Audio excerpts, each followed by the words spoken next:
Okay, good evening, everyone. My name is Rick Billings. Welcome to our webinar this evening. We have a special treat this evening. Mr. Tim Sales is going to be our presenter. You know, Mr. Sales is the most recognized leader in the network marketing industry. You know, he's made a big difference in a lot of people's lives as they succeed in this industry. You know, one of my favorite quotes that I've heard from Tim is that he says, "There is nothing on planet Earth from preventing you from making millions of dollars in this industry except for training."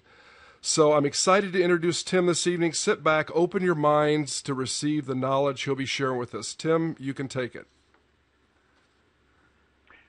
Excellent. Thanks for that, Rick. And I greatly appreciate your leadership as well, hosting this call and all. Good afternoon, good evening, good morning for those of you calling in from Australia and so forth. What I want to do is to just basically walk you through a business option that I personally feel is a very, very good one. And the name of the company is called ARIIX. I want to step back just a minute or so and tell you a little bit about my past.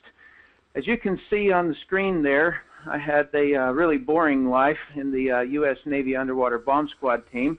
The picture on the left there, I'm in the Persian Gulf, and there's a big mine behind me, and I didn't say mind as in a smart guy.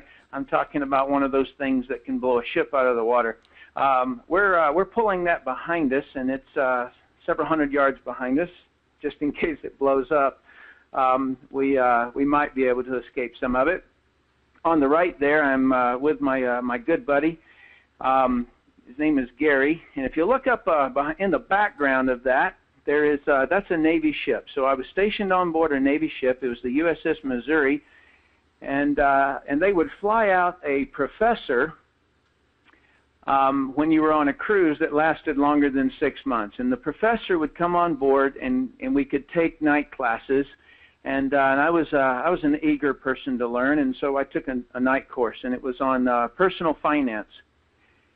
This gentleman said something that forever changed my life, literally. We were going through personal finance, and we talked about savings, and we talked about real estate, we talked about compound interest, we talked about these kinds of things, and we learned about them, we tested on them, and things like that. And in passing, one evening, that gentleman said, "Just keep in mind, to make good money, you either have to own it or sell it." That phrase right there, it changed my life. Probably about 8 months after that, I got transferred to a place on the East Coast called Indian Head, Maryland, where I taught how to defuse bombs to others. And it was while I was there that I wanted to buy a piece of real estate. And so I went out and I put offers on houses that were 20% less than market value. And I put, I don't know, 10 or 15 or so out there, and Mr. Sonny Higgins, my real estate agent, called me that day, and he says, "Tim, we're on one caught." And I said, "Really?" And I jumped in my truck and I drove over to the real estate agent's office, and he figured out this and that, and he crunched the numbers, as he called it. And then he slid the numbers over to me, and he says, "Any problem coming up with that when we go to settlement?" And I looked at that number, and I lied, because I said, "No problem at all, sir." Because at that time, I knew exactly what I had in my bank account, and I knew that if I didn't drive my truck and I didn't eat for 3 months in time to go to settlement, that I could make it, but I would only have a few dollars left over. And so I swung into 7-Eleven, I grabbed a newspaper, and I circled a bunch of ads, and one of those ads was a network marketing business. And I worked it really, really hard for 5 years. I made many millions of dollars since then. I'm still receiving a check from them, and I really haven't done anything for 18 years with that organization. In the meantime, I didn't just retire. I did for a little while. I did for maybe a year or two, and got really, really bored. It's not as fun as it's mocked up to be. especially when you're a really active guy, like a bomb squad kind of a guy, a skydiving kind of guy. I liked a lot of activity and things like that. And so I began to look at franchises. I looked at various different businesses that I could do in a passive kind of a way. And I remember sitting by my pool. I was living in Woodland Hills, California at the time, and I just thought, there is no way that I can look at any other business other than network marketing, because number one, I know it, and number two is that it is the most logical business in the world. And so I began to help the whole industry. I became the industry's ambassador. I was a consultant for a couple of hundred network marketing companies, and many, many, many leaders that I would go in and I would train their teams for them, and really, really loved being an ambassador to the industry. One of the things that I did as an ambassador is that I got the legendary Larry King to interview me on stage, and we talked about pyramid schemes, we talked about Ponzi schemes, and we talked about multi-level marketing and the lines that differentiate those three things. Because sometimes this industry, in an analogy or a kind of a way, they'll kind of cross them all together, and they are very different. And so we went through that process, and it was an honor to be interviewed by that man. And so while I was consulting with a network marketing company at the time, I was kind of on the inside track of a group of corporate gentlemen who were leaving. They had built a $500 million debt-free company, and they were leaving to start a new company. They talked to me and asked me if I would join them. And after much due diligence, I said yes. And then I joined ARIIX. And so that's my story and how I came into this. And I hope you gathered from that I do know what I'm talking about. I do know what to look for in a business, because there's not many people in the industry who will have built a business up to millions of dollars, left it, and still earning the check 20 years later, 23 years later.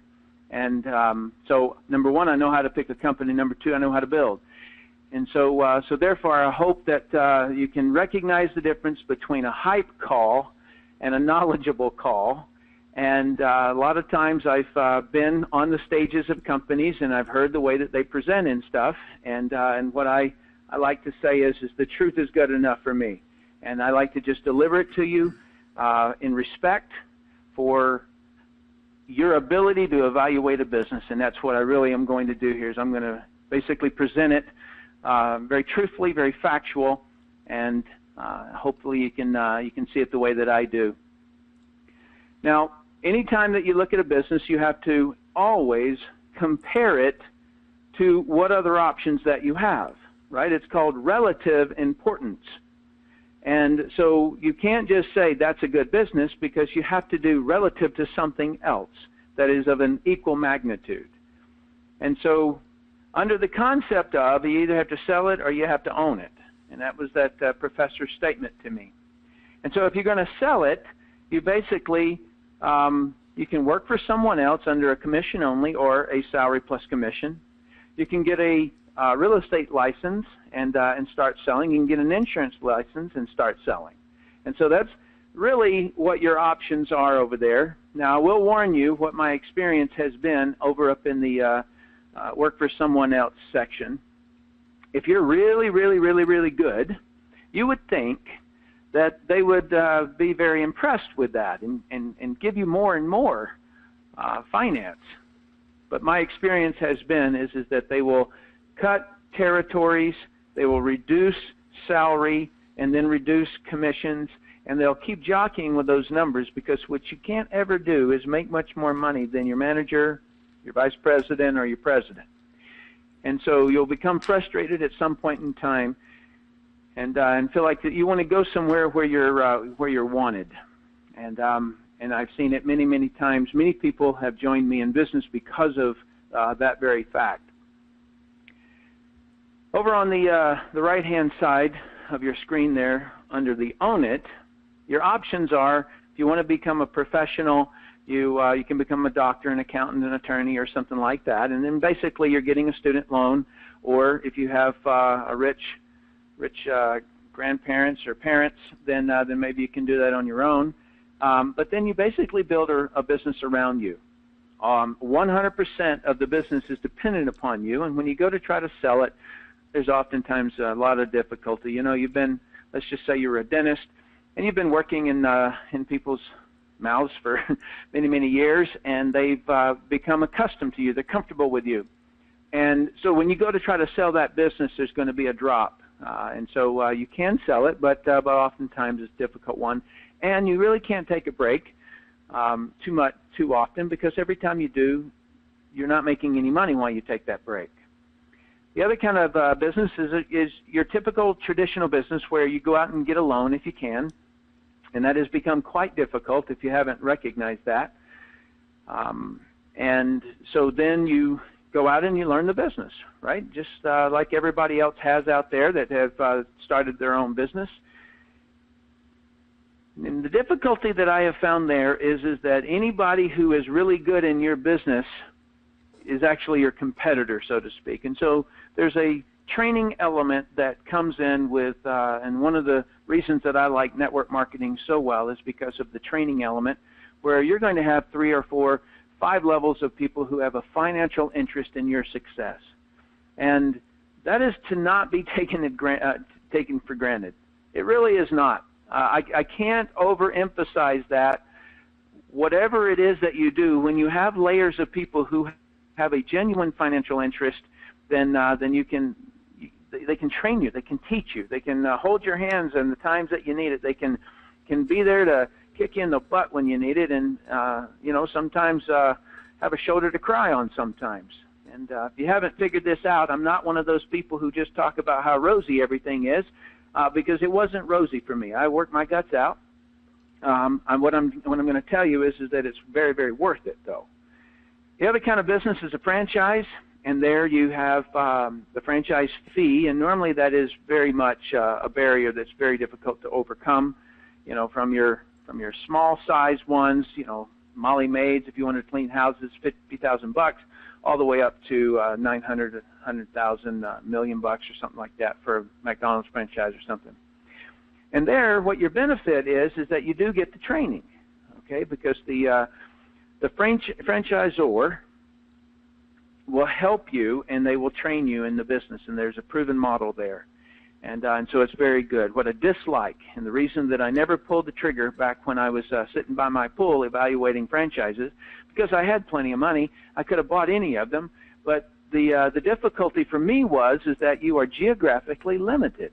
So if you want to just go on to Google Maps and draw a 15-minute out circle from wherever your franchise is, that is basically your market. How many people is going to come to you? Now, you'll have your occasional guy driving through the area, but by and large, you're limited geographically, and I hate that. I was looking at the time, or a little bit later on, I was looking at buying a franchise on the beach, and about that time, the Gulf, there was a spill by BP Oil out in the Gulf, and it wasn't a few weeks after that, and there was big blobs of tar rolling up onto the sandy white beaches of Clearwater, Florida. Tourism down by 50%. Well, what do you do if you have your franchise sitting there, right? So that's where I dislike franchising. It is one of the better business models, without a doubt. But because of the geographic location, it does not get number one for me. Otherwise, I would be doing it. Number one for me is network marketing, and I'll explain to you just very, very briefly about it. Over on the left-hand side there, you'll see a building, okay? And let's just call that the network marketing business.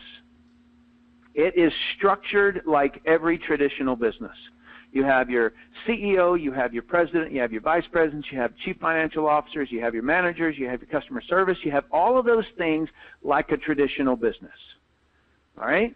All of those things that are in that building are your resources, okay? So you, as an individual, come along, you're an entrepreneur, you have an idea that you want to own your own business, and they, meaning the network marketing company, have resources. And those resources you get to use to help build your business. Now, what kind of resources am I talking about? Well, they have products. They have the leadership know-how to open new countries. They have customer service. They do the packaging and shipping of products. They go out and they, with their clout, in other words, when you're a $30 million company or something like that, you've got a little bit more clout when you go in and try to cut a joint venture with somebody to do business with. And so you can you get to utilize that resource because the company is going and negotiating on your behalf. And so all of those resources are available to you to help you build your own business. Okay, so what does that leave you to do? The picture that you see there, the one in the middle, there's a gentleman by the name of that's got a gray suit on there. And what he does is that he goes out and he gets customers. And so the people on the inside of that same circle, those are his customers. But what he can also do is that he can recruit or invite. It's no different than if you were to look at it from a human resources division in a company, and what they do is that they hire, they interview, and bring on people as employees to a company. And in the same similar fashion is that how do human resources do it? They run ads in newspapers. The person might know somebody. One of the employees might refer somebody. In other words, however it is that a person comes in front of you, you basically invite them. And so the lady in the green dress there, she comes into the business, and then you train her how you got your 4 customers, and she gets her 4 customers, and then you'll also teach her how to hire or recruit somebody to come into the business and do the same thing. And it really isn't any more than that. It can get very, very complicated, and you can get very, very lost in a lot of things. But I want you to understand something, that's the fundamental. In every great thing that you can ever try to do, whether it be music or whether it be karate or any kind of thing in your life, there's always a fundamental steps, right? And so, if you're in karate, there's a certain, straight kick, a straight jab. There's just a standard that you have to know that one move over and over and over and over again. If you're playing the guitar, you have to know scales. Right? You have to know it and know it and know it and know it and know it. And in the same kind of a way, in this industry, it's just get customers and recruit people and train them how to get customers and then how to get others. And that's it. That's the basic, okay? Not any more complicated than that. So I've never said, ever, that the network marketing industry is perfect. And the reason that I say that is because I really genuinely believe that it's not. But it is the most perfect that I can find, and I've evaluated a lot of things. But I don't believe that there is a perfect industry. But when I compare all industries where you can make an above normal income or above average income, when I compare them all, network marketing wins. And that's why I'm here. Okay, so I want to tell you the bad parts, okay, the difficult parts. Number one is it is difficult to find an ethical company that's going to grow and last. I'll just tell you right now, it is difficult to do that. There are a lot of companies that start and go away. Everybody dreams in this industry, who knows the industry pretty well, of finding that company that ends up going long term and becomes the giant, and then you got in at the beginning. That's what everybody hopes to do. Now, there's nothing scammy about getting in at the beginning of something. The people who got in at the beginning of Apple or got in at the beginning of Microsoft, they did a lot better than the people who join now. The people who join now are employees. And the people who joined earlier, they handed stock out. And in the same kind of a way is that if you find one of these companies that does go long term and does grow, then you can do very, very well. All right, now, provided you work hard. And what you're looking for in that company is that you want products that are easy to sell. That way that when you go to get customers, it's easy to do that, or easier. You want a fair compensation, and you want them to open new countries. And the reason that you want them to open new countries, especially right now, is that I am a little bit scared of the current economic conditions that we have in our economy. I am very scared of the devaluation of the U.S. dollar, and I don't know if they're just planning on creating so many surplus dollars that the whole thing evaporates or what. But I want to be earning money out of every country that I can. That way, if something does happen to the dollar, or something more happen to the dollar, in the 70s, the dollar was worth 98 cents or so. Today, it's worth about 2 pennies. And so, relative to back in the 70s. So, I want to make sure that the company that I am with opens new countries for that reason. The other problem is finding a company that will provide real training. Now, almost all companies do training, but it's whether or not it's the training that actually can help a person. And I take responsibility for that one in this company. The next one is finding customers. Okay, so that's something that you have to do. And there's not a business in the world that you could ever join, or there's not a product that you can sell, any of them, that you don't have to get customers in. In other words, business equals getting customers. And so it doesn't matter what business you're in, you're going to have to get customers. And so I really shouldn't include that. However, that is one of the challenges of a business. And then there's finding other business builders. And the comparison to that is that if you're not finding business builders, then you're finding employees. Okay, so if you want to own your own business, you're going to have to hire employees. And here's what I hate about hiring employees. And for those people who are my employees that happen to get on this call, I apologize to you. However, what happens is that in this interview, they have this thing that they spent a few weeks on. It's called a resume. And they're telling me about how great they are. And I sit down with them, and I find out what they got paid in their last job. And now they're sitting in front of me, and so I know a relative basis of what I can pay that person to be employed.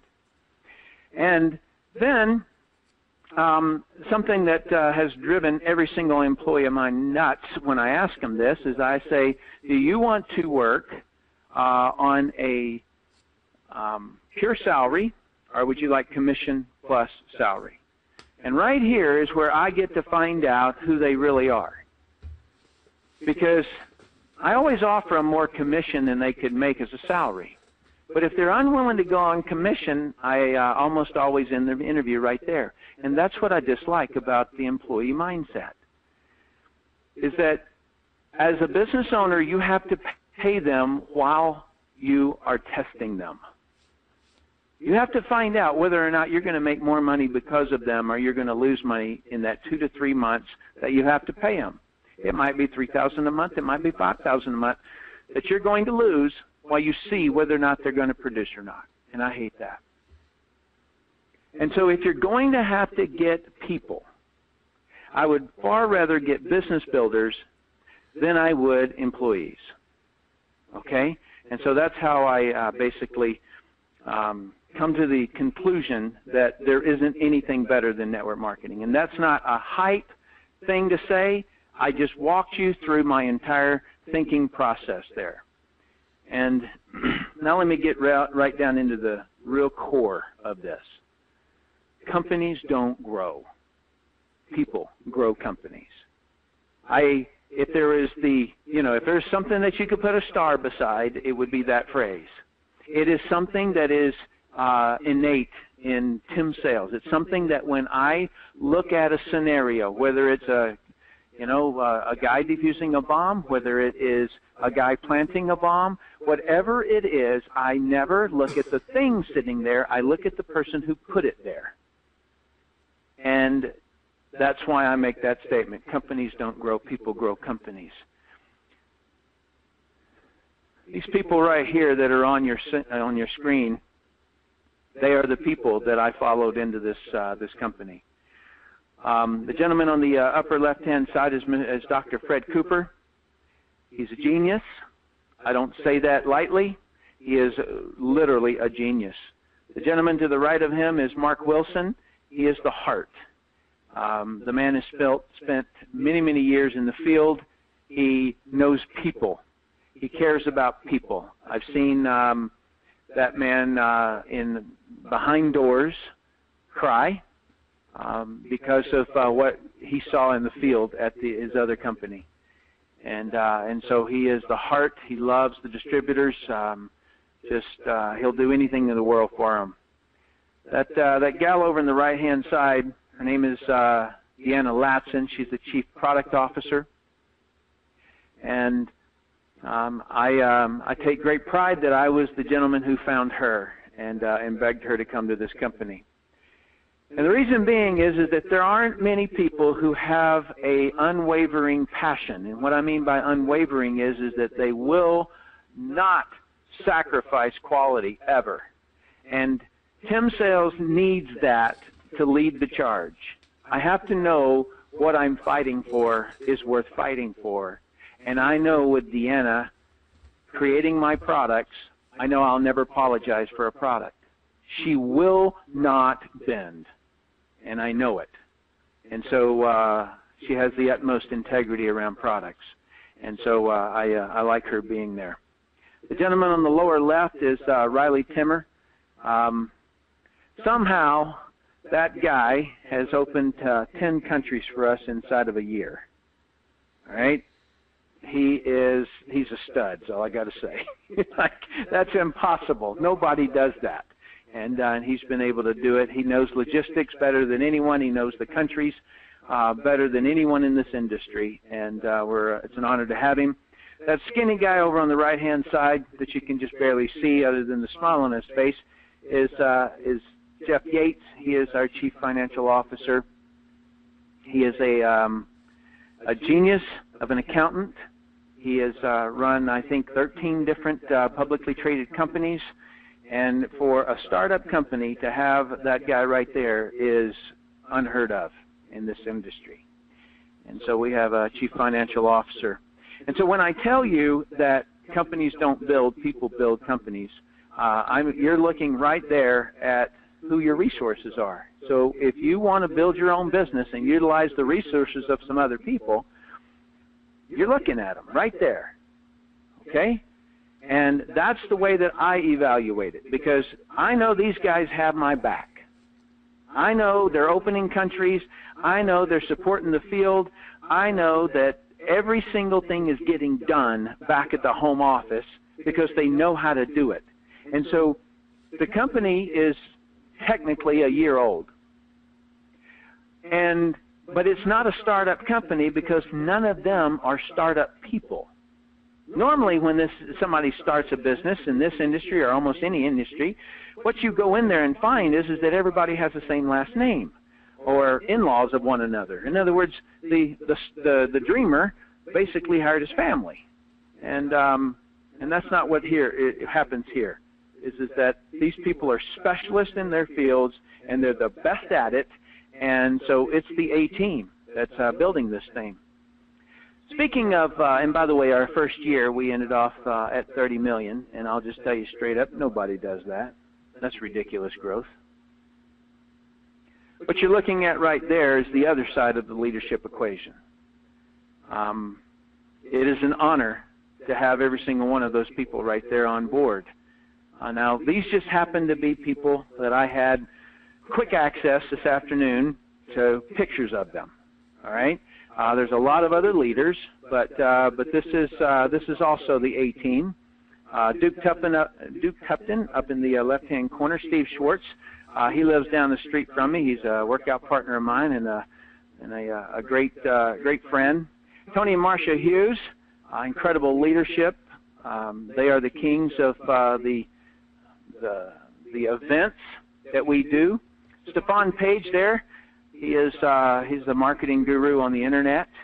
Lynn Allen Johnson, she's the sweetheart of the company. She is a grandma, and she's looking quite sexy there. She's lost a whole lot of weight, so she's incredible. Down the lower left-hand side is Ennis and Arlene.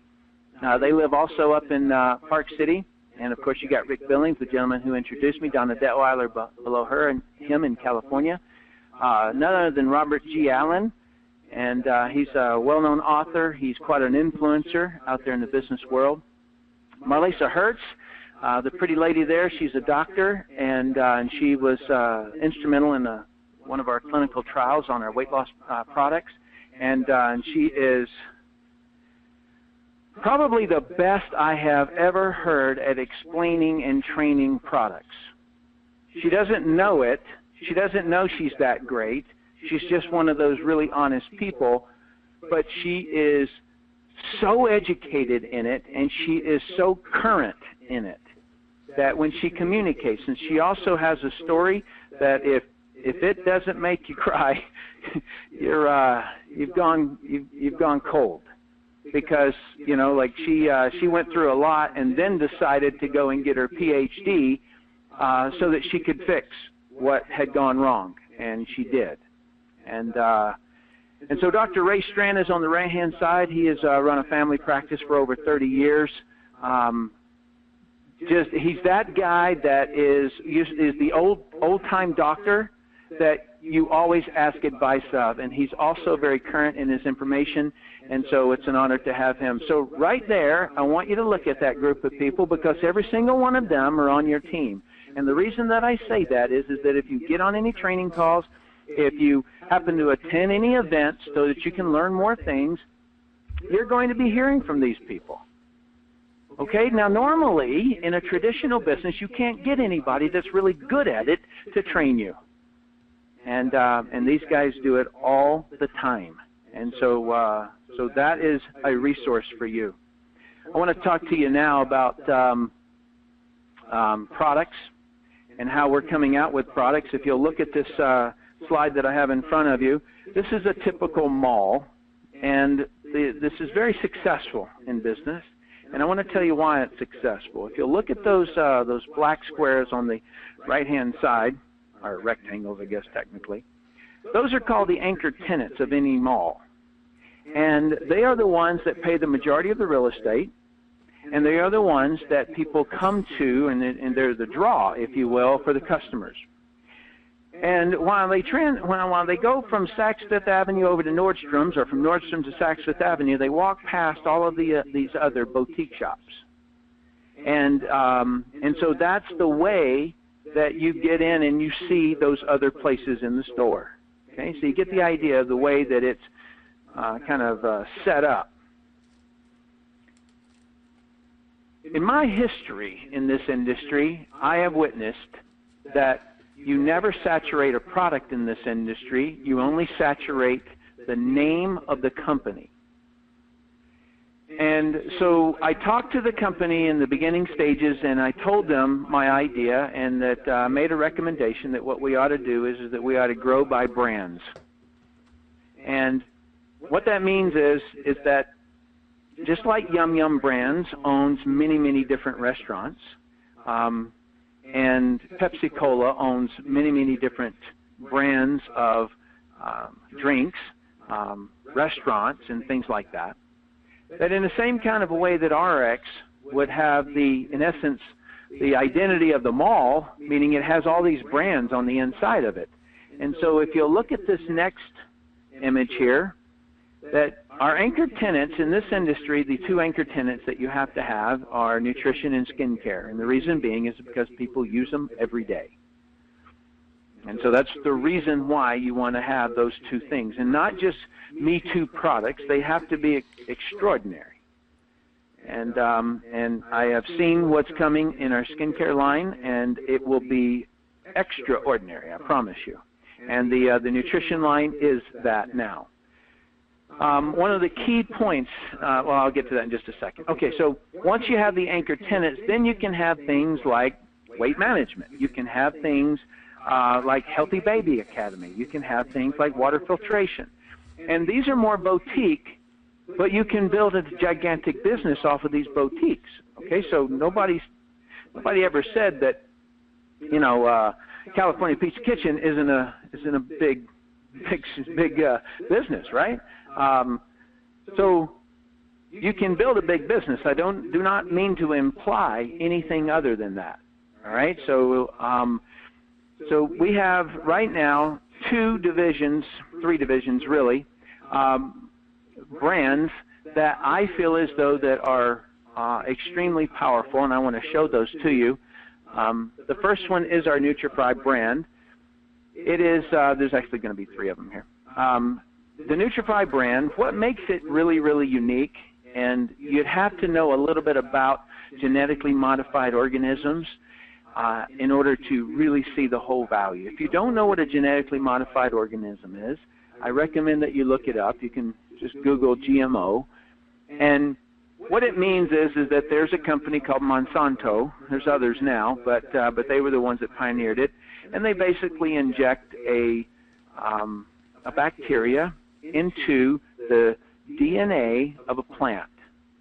And the whole idea there is that so that they can spray that plant with pesticides and it won't kill the plant. So if you have corn and you inject inside of the DNA of the corn seed and you inject a bacteria in there that is resistant to your Roundup spray, which is a pesticide, and so now your corn is resistant to pesticides. So you can spray the heck out of that corn and it won't kill the corn, but it will kill everything around it, all the weeds and such.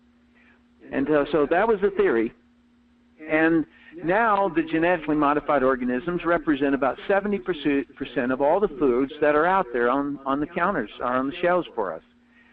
And many people, many studies have backed this up, that it's one of the core reasons that there are so many food allergies, and some of the core problems that people are having these days is because of this. And so a supplement is made from a vegetable, right?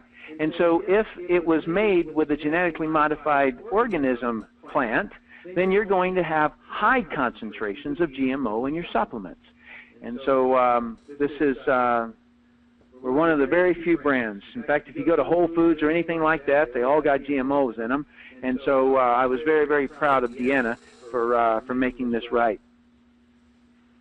The next one is our water filtration, and I've spent a great amount of time, probably too much time, researching this, but I want you to study this slide that you got in front of you. Up at the top there, you see rain and snow pushes everything to water. And when I say everything, I do mean everything.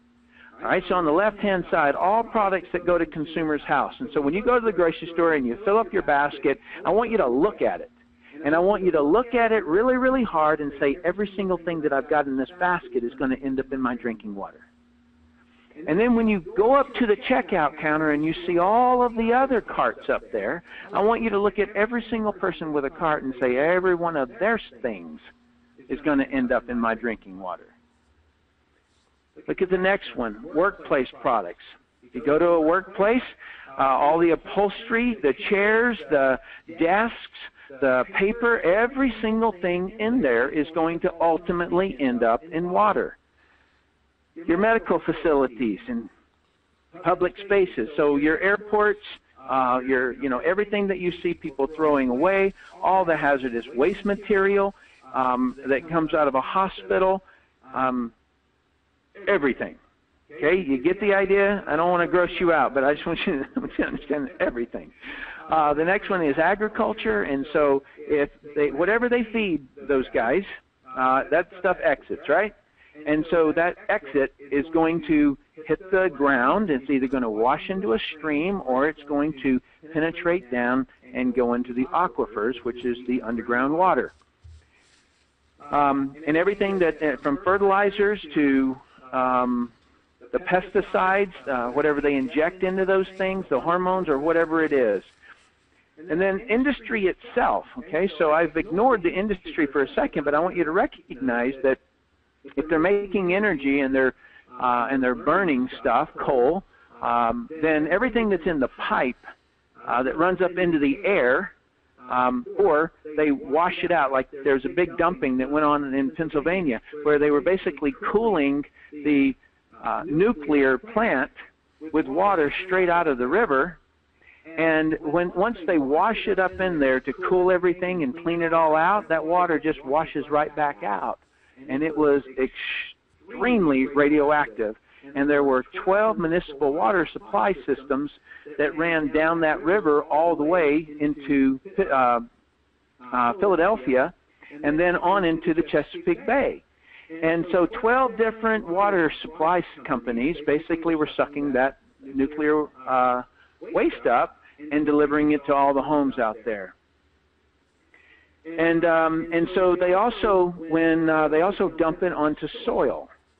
Okay, so they'll take that stuff, and whenever you see that it's really, really toxic or something like that, they'll go and they'll dig a hole somewhere and they'll dump it. But if you don't understand the way the water, the hydro system works on our planet, is that where there is water, there is evaporation, and the evaporation is what turns into clouds, and the wind blows those clouds in different directions, and then it rains.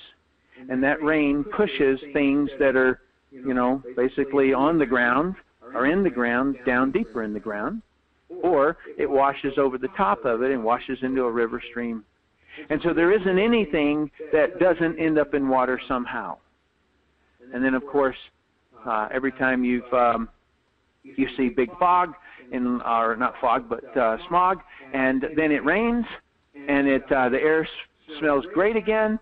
That's great, except for one fact: you're now drinking it, because all the pollution that is in the air is the water molecules grab them and take them down to the ground. And when they land on the ground, if it lands on asphalt, then it just runs right straight across, picking up all the tire rubber, all of the oils, the windshield wiper cleaner that you sprayed.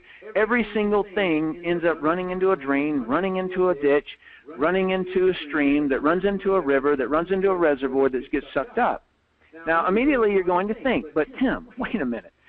That's going through a water treatment center. Yeah, and what they do there is that they hit it with chlorine to get the bacteria out of it. So back up there in agriculture, and also whenever people, your next door neighbor, poop into their toilet and flush the commode, it is to kill the bacteria in that, and they hit it with chlorine, and sometimes they hit it with ammonia.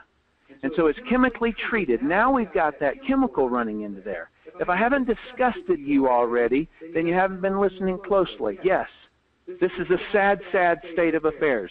We've had this water for millions of years. The dinosaur drank this water. It's the same stuff, right? It just gets recycled over and over and over again. But what we're not able to handle is the onslaught of the chemicals. Mother Nature did not plan on pesticides, insecticides, herbicides, fertilizers, fluoride, all this stuff. Mother Nature did not design to clean that out. We can't reduce that down very much.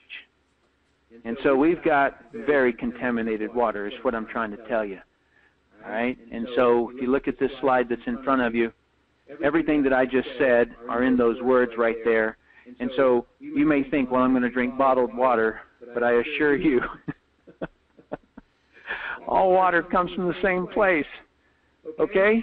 It doesn't matter if you put it in the tap or you put it in a bottle, water itself is bad. And so we came out with a solution to it, and this is a great portable solution, and it's called our Purity Water Bottle.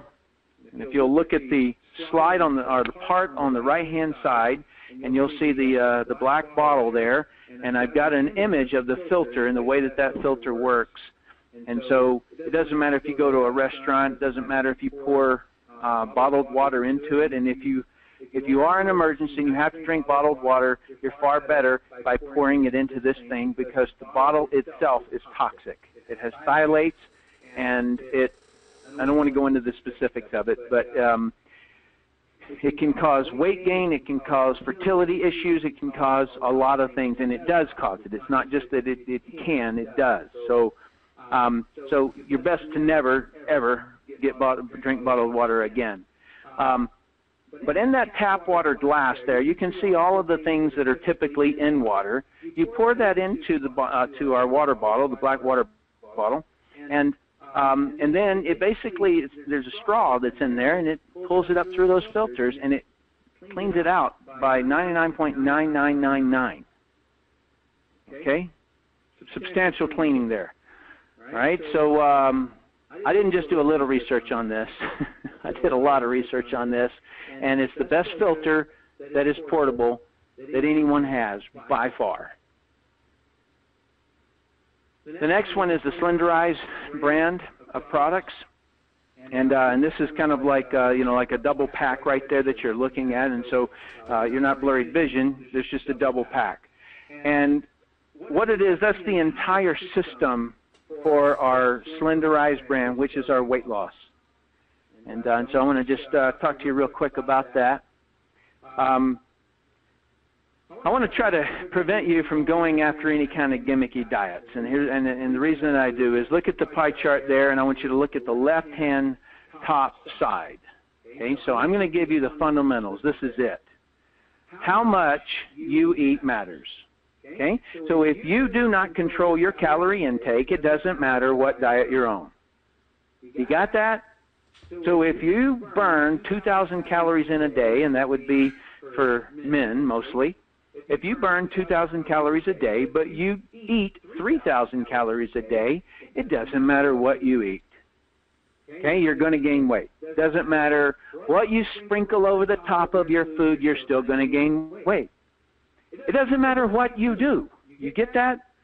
And so you've got to understand these fundamentals, otherwise you'll end up falling for a gimmick.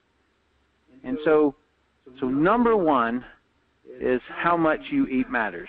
Number two, now what you eat matters. I want to take you on a little bit of an evolutionary journey and just give you some logic, okay? So I want you to picture that you are a hunter. And this is, a couple of thousand years ago, let's say, and it's winter time. There's not a whole lot of vegetables. There's certainly not, like for you to eat. There's just not a lot of them. It's winter time. And so what you have to do is you have to hunt, and you kill an animal, and you cook it, and you eat it, right?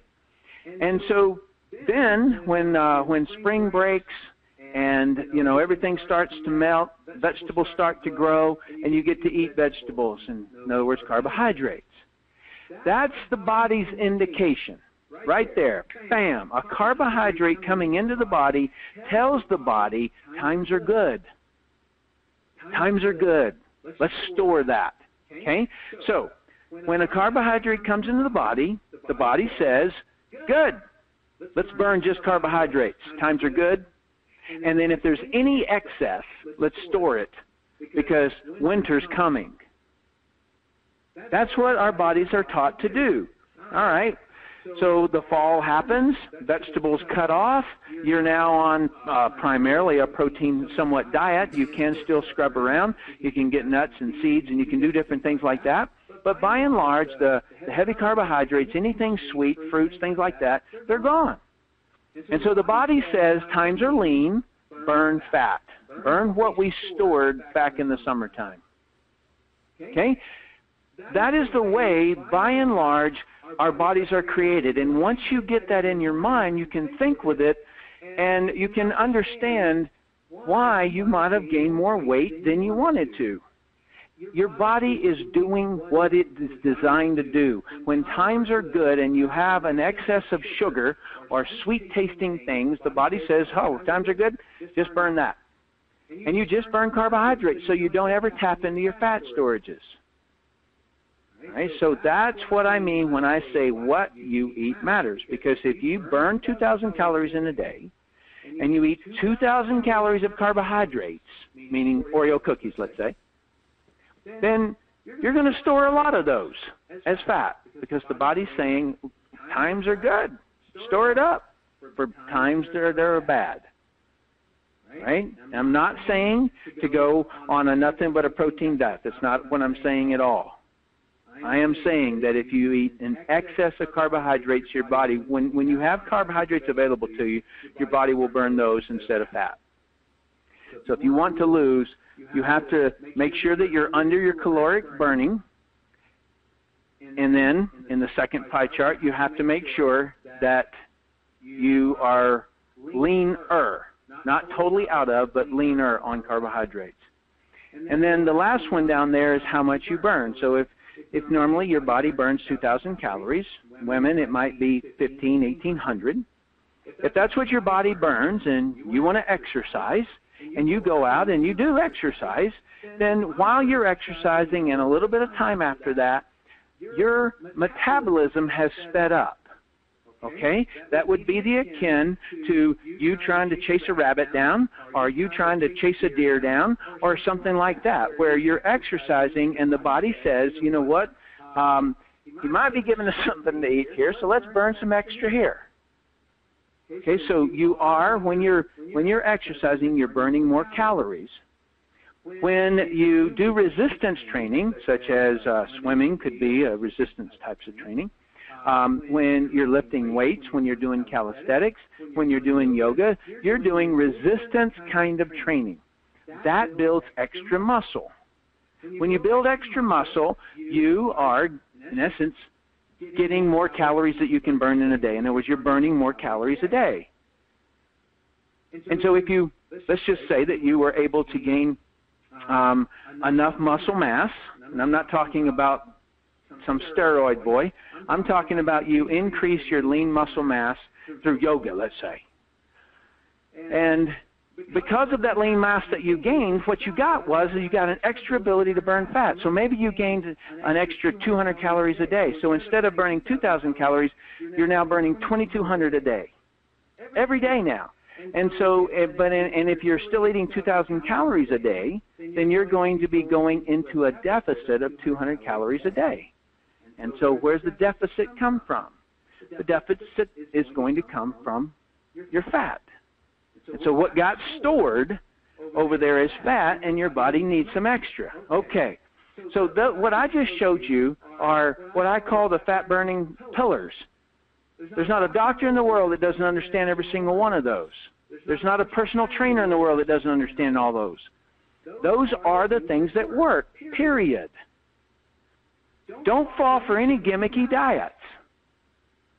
So the cabbage soup diet, what is it? That's over there on how much you eat. So if you're just eating soup, you're not eating enough of anything, and so that reduces it down.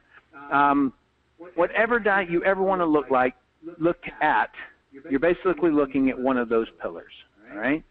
Now, there's only one thing about those diets, those three different pie charts. It takes major discipline. And that's the reason that people who have fit bodies are so revered, because it's not easy. It takes a lot of discipline to do that, because a lot of people don't eat for fuel, they eat for pleasure. And so they say, I don't feel like it, I don't want to, I don't whatever. And so that product over on the right-hand side that you can see the blue label that says SlenderX, a.k.a. Liquid Discipline. I have been so impressed with that thing. And it's not just something that helps with appetite, but it's also something that helps your body do what it does best. It's based on homeopathy, and homeopathy is basically the study of triggering the body to do what it does naturally.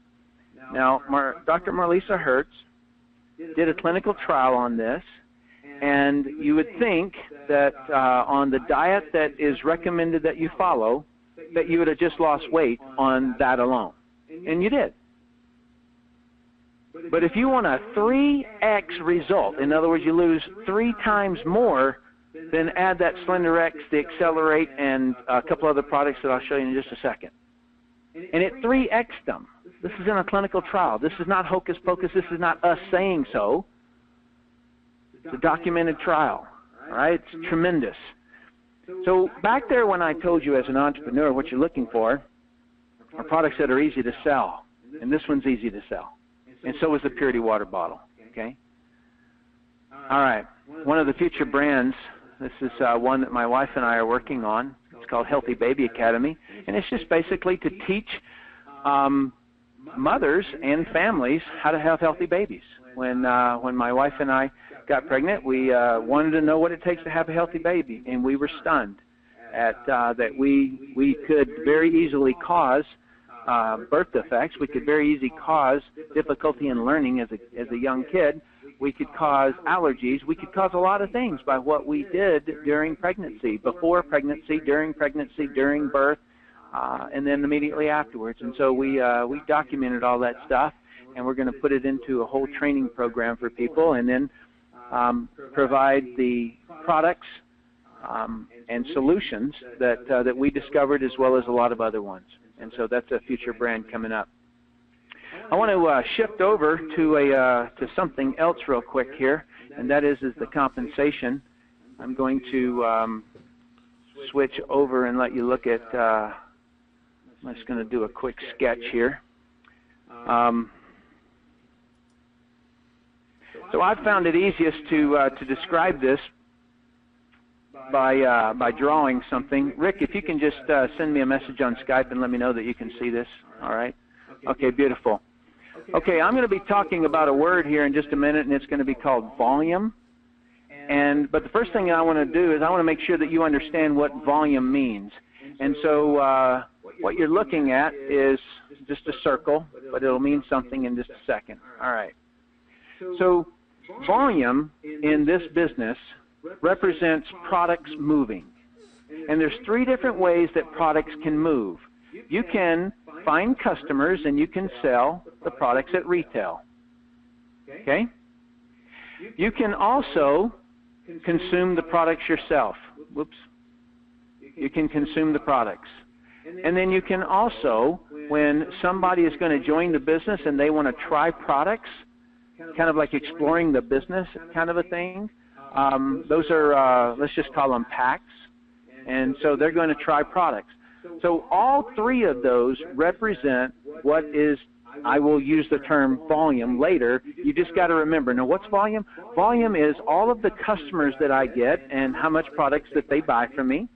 It's how much I consume, and it's also all the packs that are sold that by me or by my organization. All right? And so let me now get rid of that so that I can show you just a quick compensation conversation here.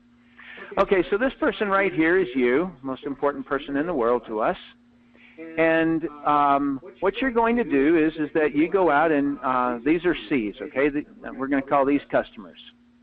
Okay, so let's just say you get 4 customers and you retail sell products to them.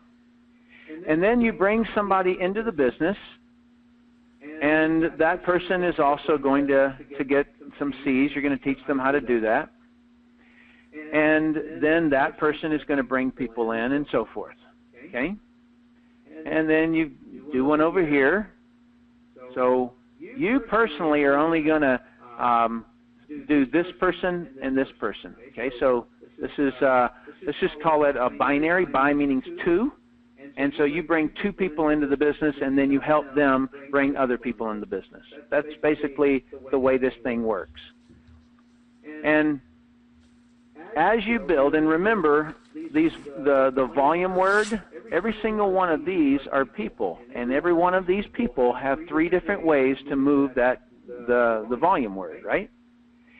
And so when the combined total, I was going to draw a little one of those things, but it messed up. When you get in both of these about around $30,000 of volume, then you make $2,000 a week in income. Okay?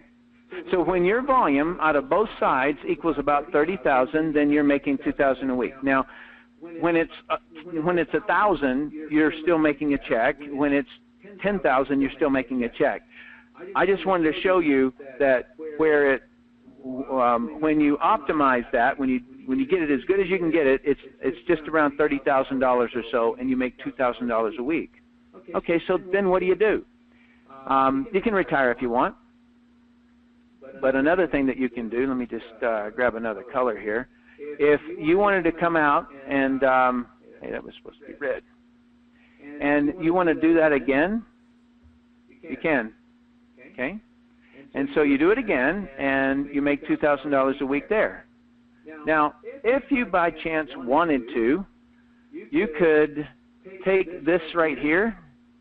I didn't get it all.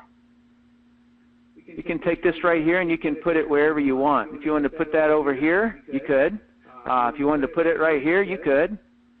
And so that's going to give you another $2,000 a week. And you can do that as many times as you want.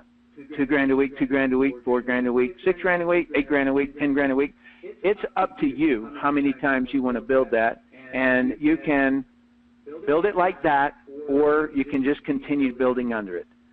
The obvious advantage is that if you put that organization here, then what that's doing is that is assisting in driving volume up through there. That's the difference. You'll make a tiny bit more money if, oops, I needed all of that, if you put it over here. Well, anyway, you get the idea, if you put it up there. And so there's a whole lot more to the compensation plan, but I found that's about as much as a person can handle. And first shot at it.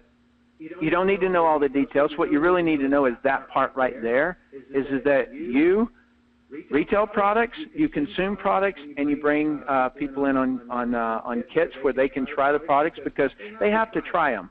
If they're not trying them, then they'll never be good sellers of the product. And so that's why there's a strong suggestion that you'll want to try products. Okay? And so if you come in and you're consuming products and you're retailing products and you're bringing people in with product packages, and then you teach everyone to do the same, that's the way that $30,000 gets made up. And then you do it again, and you do it again, until you reach the point where you say, I'm making enough money, I'm going to retire. Or you just keep on and say, okay, I'm going to build a whole new leg here, and I'm going to donate every single bit of it to my church. And then you just find organizations that you want to build legs for, and you just donate them to the church, and then they're getting residual income. So however it is that you want to do it is completely up to you. Let me switch back to all right. Rick, am I back on the slides? Okay. The next thing is that the training, and we've created something called the BOSS training. BOSS stands for Business Orientation System. And it starts off with a set of training videos called No ARIIX. Okay, so that's where you're going to get introduced to all of the executives. You've got to, the next one is you got to know your products. And the next one is know your industry, and so there you're going to understand the difference between pyramid schemes, Ponzi schemes, and network marketing, so that if somebody is confused out there and they ask you about it, you can explain it to them.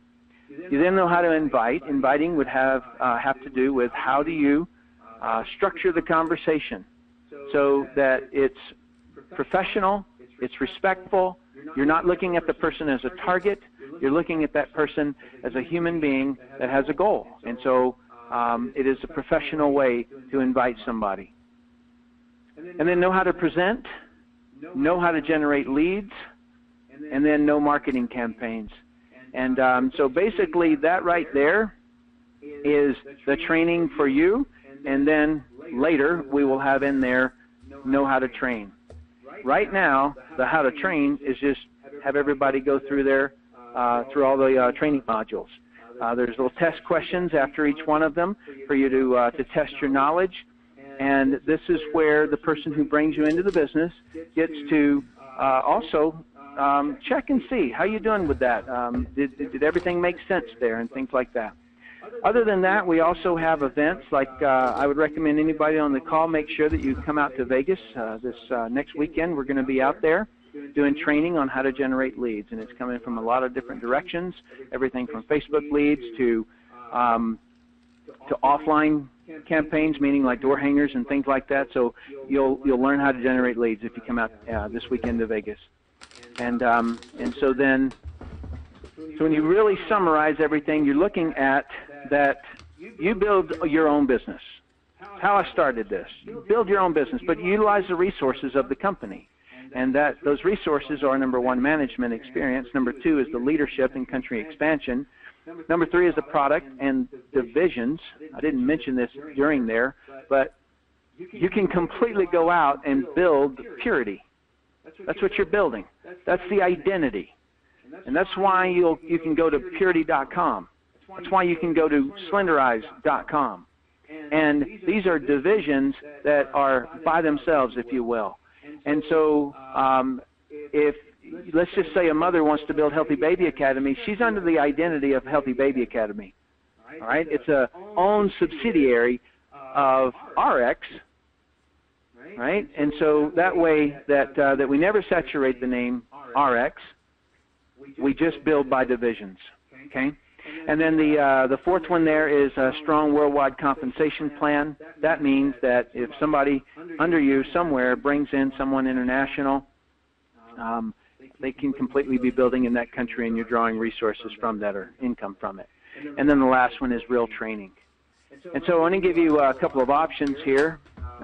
These are recommendations of coming in. Now, there is, if you were just wanting to build purity or just wanting to build Slenderize, okay, there's ways that you can come in that way. This is sort of the person who wants to come in as like the mall builder, if you will. In other words, want to know everything about all the products so that you would be able to recommend if somebody comes in and they want to build purity, then you'll have used the water bottle. You'll know it. If somebody in your business, in other words, what we teach people to do is to, first thing when you're talking to a prospect is find out what they need, want, or don't want. And if that person has a passion for purity, but you happen to be building SlenderX, then you're not really going to be able to help them right there. You know what I'm saying? And so you're going to go, well, I've heard it's really good. Tim says it's good. And so if instead you look at this and say, you know what, I'm a mall builder. I want to know what all of these divisions are about so that I can assist people. And so that's what these packs here. And so this here is called the business pack that's in front of you. It's $6.99, and if you sell 6 of these, you make your money back. And what everybody wants to know in business is, when do I break even when you sell 6 of these? Now, granted, you're consuming these products. And so, in essence, you are breaking even because you're consuming them. They're products that are really, really good. And but just purely on a business level, when you sell 6 of these, you've made $7.50. And then there's the Elite Pack, and it's $12.50. And when you sell 4 of those, you make your money back. You make $12.50 there. And so, so those are the packs. And what I recommend that you do is make your decision. If there's more due diligence that you need to do, then do it. But I really highly recommend that you not sit on the fence on this. My experience before is that those people, sometimes it was just 3 months or so, made the difference of hundreds of thousands a month. That's been my experience. And I'm not joking there, and I'm not hyping that. But it would be wrong for me not to let you know that time does matter. Now, it's more important when you get in that you do actually work than it is when you get in. So given 2 choices, right, so somebody who comes in and doesn't work, somebody comes in tonight and doesn't work, versus somebody who comes in and works. If you're somebody who's coming in and you're working, then you get the full advantage. All right, and then the other side is also true, is that if you wait 6 months and then you come in and you go to work, then you've lost 6 months, and that's a long time, or even 6 weeks. And so, so I urge you to make your decision. I've always kind of just viewed it this way. It's either A, B, or C. A means absolutely. I don't see everything that I need to know, but I see enough to know that I want to try it. And I'm going to take advantage of a 100% money-back guarantee on these products. And so I'm going to go ahead and go for it. And so if that's you, then you're one of those laser beam eye people, and I know you are. That was me.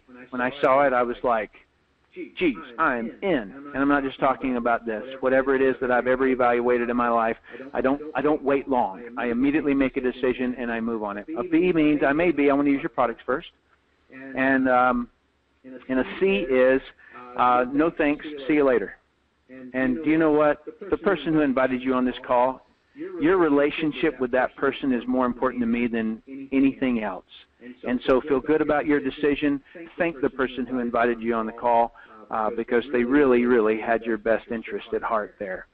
And so, Mr. Billings, I so appreciate you in hosting this call and putting it together and guiding me through everything on the webinar. And for everyone who showed up and listened in, I consider it quite a compliment that you would have just spent the hour and 10 minutes with me. And so I very much thank you. And so with that, have a wonderful evening. Make your decision, and I hope to do business with you. Bye-bye.